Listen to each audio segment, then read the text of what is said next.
And welcome back to This Week in Pennsylvania. We're joined by Carla Sands, one of several Republican candidates for U.S. Senate. But you have the most unique biography of any politician I've ever met. You were raised in central Pennsylvania, chiropractor, model, actress, marries real estate mogul in California. He passes away. You take over that company and run it. Raise money for Donald Trump. He makes you his ambassador to Denmark.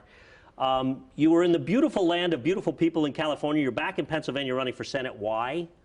Oh my gosh, thanks for the question. You know, there I was working as our ambassador in Denmark, and I was watching this basically leftist takeover of the Democrat Party. It went from being the party of Bill Clinton to being the party of Bernie Sanders. Most Pennsylvanians are not Bernie Sanders Democrats if they're a Democrat. They love our constitutional rights. They love that we have fiscal sense, that we're not going to spend our children's and our children's money and then make them pay it back for us. That's a terrible burden. So watching what was going on with the rioting across our country, with the threats by the Biden-Harris incoming administration to ban fracking, to defund police, to silence free speech and sort of work with big tech on this, how they banned President Trump from all social media and began to ban other conservatives, I realized I had to step up and defend our constitutional rights. Pennsylvanians love their rights. First Amendment, Second Amendment, you can continue. Well, you call them the party of Bernie Sanders. They're going to fire back that the Republicans are the party of Donald Trump right now, twice impeached former president. How much power does Donald Trump have? Have you talked to him about your run? Have you gotten his endorsement? What is his role in all these Senate races around the country? Well, okay, that's a whole lot of questions all at once, Dennis. So certainly I've talked to President Trump about this race, and he wants to discuss it with me. I would love to get his endorsement, but I never get ahead of the president. But the endorsement I want is from every Pennsylvanian voter. I'd love them to go to my website, carlasands.com, learn about what we're doing, and I'm asking them to support us. This will be the most expensive race, I think, in this state's history, but also in the history of our country.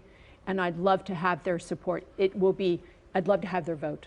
I talked with someone with the Pennsylvania Democratic Party today, and they said all these Senate candidates on the Republican side, they're waking up every day not thinking about Pennsylvanians, but how can I please Donald Trump today? What's your response to that criticism? So I want to please the voters of Pennsylvania. I want to work for all Pennsylvanians, to lift all of their incomes, to give their kids and grandkids and our voters the best opportunity to have a great life, a great job, a fulfilling career, to stop regulation that hurts our farmers, give them the support they need, to support our energy workers and energy sector. It's essential to our country's and our Commonwealth's well-being, both economically, but also for our national defense. If there's a criticism out there, it's that Carla Sands, talented woman, smart woman, but you spent most of your life not in Pennsylvania. Your young life, you were raised here, but you've been in California and Denmark and all over. Why are you back in Pennsylvania running for a Senate seat, and are you carpetbagging, so to speak? So this has always been my home. My parents still live here. My father still works here, where I worked alongside him in our family chiropractic business.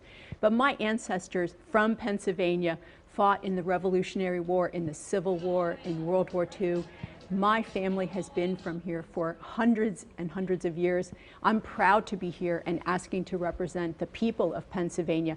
And the skills and capabilities I bring from my education, my work, and my marriage, and my diplomacy that took me across our country and around the world, that's real capabilities that no one else in the race has. Kind of crazy to say, but Pennsylvania's never elected a woman, either governor or senator. Why should they shift gears and vote for you now?